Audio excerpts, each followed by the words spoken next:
So here we are. I've been prepping the area. I've laid down my chocks. I've test fitted the unit to make sure it's going to fit and how does it come together. I've read the instructions several times, which makes perfect sense in great English. And we're going to step through this very, very simply. And let's start with step one. Step one, what we're going to do is we're going to pull off these red covers, which I've done here. We're going to test fit and then lubricate and screw in a piece on each side. This is done with a spanner. Then we're going to again do the same with this piece, which again is going to, on the inlet side, is going to go in with a spanner. Then we're going to hand tighten only so we don't damage this automatic switch, which will turn on and off the fan depending upon the temperature. So we have one of these for each side. This one goes on the inlet, this goes into the adapter, and then we'll fit the hoses. So step one, we're lubricating these two O-rings, and then we're going to screw them in following the instructions.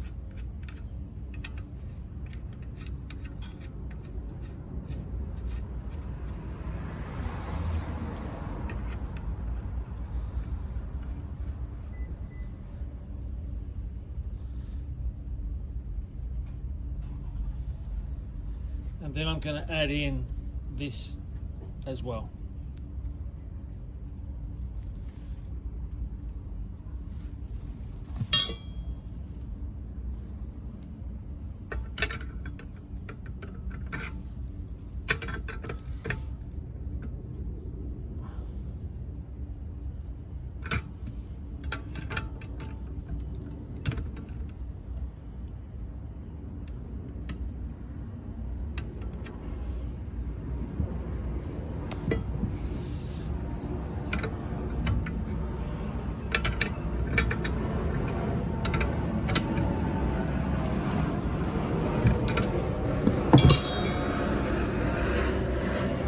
Of course, my first error, this is now underneath. I need to readjust it to have this on top.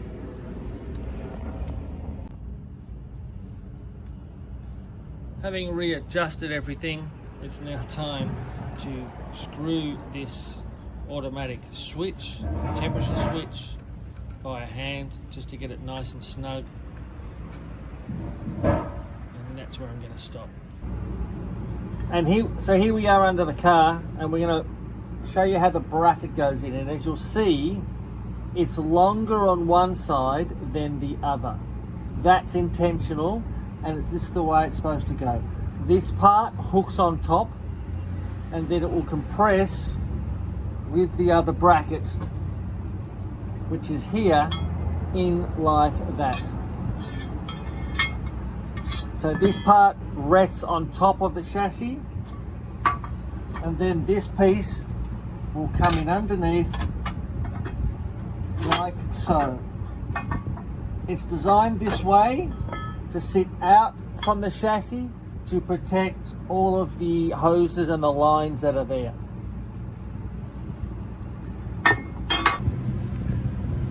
Okay, brackets in. 2 small bolts, 1 large bolt. They are fiddly to put in. Smaller hands would help.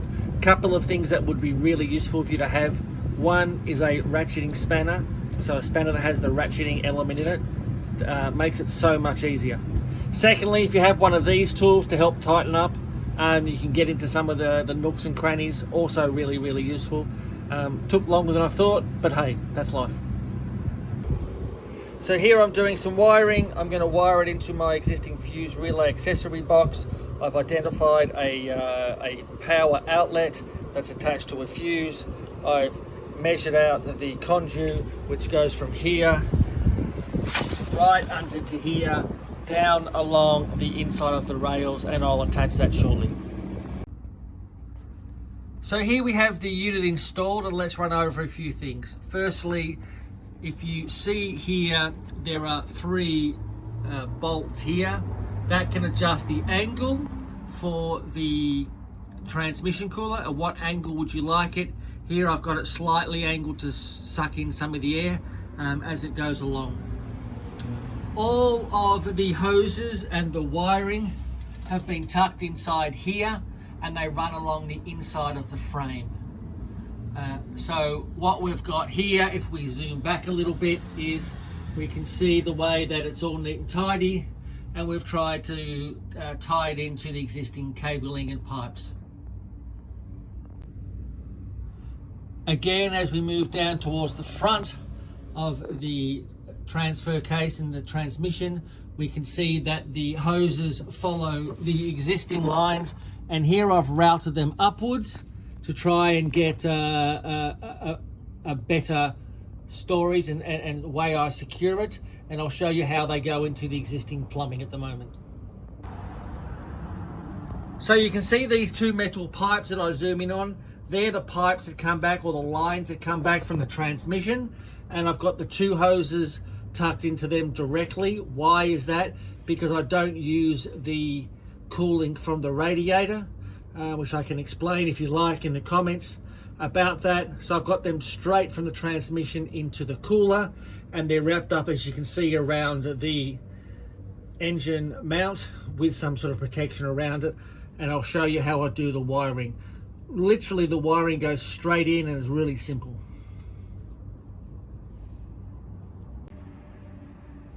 So here is the wiring that's come from the fan, and as you may be able to see here, I've got both positive and negative coming up from the fan. I found it easier to bring the negative up here into the engine bay with my other negative connections, and then run a positive wire into my relay fuse box, my accessory box, which is activated by my when I turn on the ignition.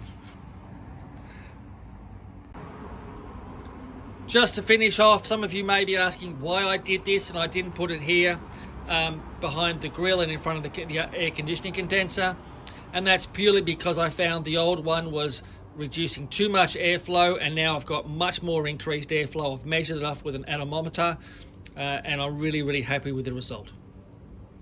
Happily address any questions you may have in comments or suggestions on what else you think I should be doing to my Jeep.